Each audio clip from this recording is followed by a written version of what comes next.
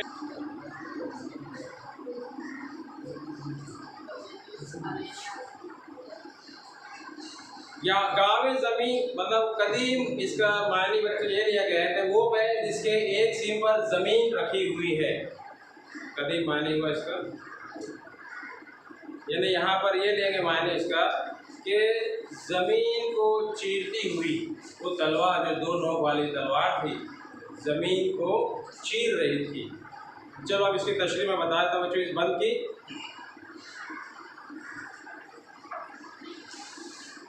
तो दुश्मनों के सफ़ों में जब ये तलवार चली बच्चों, दो नोक वाले जो तलवार थी, शायद उस खूबियों को बयान करते हुए कह रहा है कि इतनी ज़्यादा तेज़ और इतनी ज़्यादा बर्द रफ्तारी से ऐसे चल रही थी वो तलवार कि पूरी सफ़ का जो है तो सफाया कर रही थी, है ना।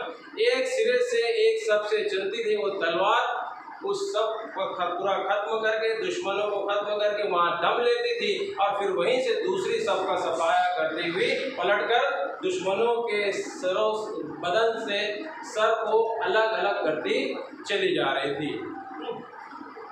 तो उस तलवार की खूबी बयान करते हुए शायर ये कह रहा है कि वो तलवार कभी आसमान पर गुम्बद की तरफ नजर आती थी, ऊंचाई पर नजर आती थी, तो कभी जो है तो वो तलवार दुश्मनों के सरों पर, उन बदबख्तों, उन दोज़खियों पे, उन लोगों के सर पर चलती थी, है ना।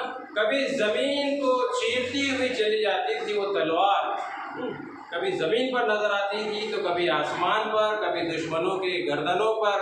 इन्हें इस तरीके से वो तलवार जो तो खौफनाक रूप इख्तियार कर ली थी दुश्मनों पर। अगला शेर ले लेते हैं बच्चों, इसमें सनद नहीं अभी नजर नहीं आ रही, आगे शान की थी शाह के बस खून से हुई लाल, तीरों के लाइनों के तवातुर पे चले भाल, मानिंद ज़िरा थी सिपरे हाथ में गिरबाल थी चश्मे ज़िरा पोश शजाअत के जो यल में, एक दम में गिरफ्तार हुए दाम अजल में। मुश्किल अल्फाज के मायने लीजिएगा बच्चों। अलमास चमकदार हीरा, तिमसाल मतलब मानिंद, मरजान की थी शाख। मरजान बच्चों एक समंदरी कीड़ा है जो समंदर में एक चट्टान बनाता है ना, एक इन्हें चट्टान की शक्ल अख्तियार कर लेता है। वो ऐसा कीड़ा है जो समझ लो कि वो नबातात भी है और पत्थर भी है ना। और समंदर में अगर रहा तो नबातात की शक्ल में इसको परवरिश होती है, यहाँ तक एक पौधा जो है तो चट्टान की शक्ल ले लेता है वो कीड़े की बदौलत। उस कीड़े की वजह से जो और ज़मीन पर अगर आता है तो वो पत्थर का रूप ले लेता है ना। लेकिन समंदर में उसकी परवरिश होते रहती है, तो ये नबातात में भी इसका शुमार होता है और पत्थर में भी इसका शुमार होता है बच्चों, जिसको मूंगा कहते हैं।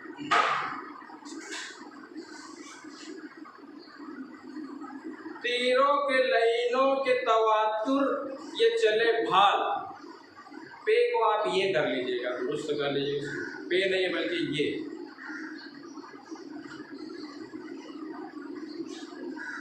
सिपर यानी ढाल, सिपरें ढालें हाथों में, और गिरबाल मतलब चलनी,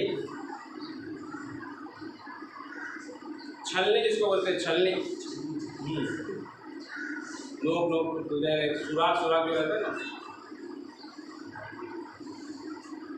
यल मतलब पहलवान,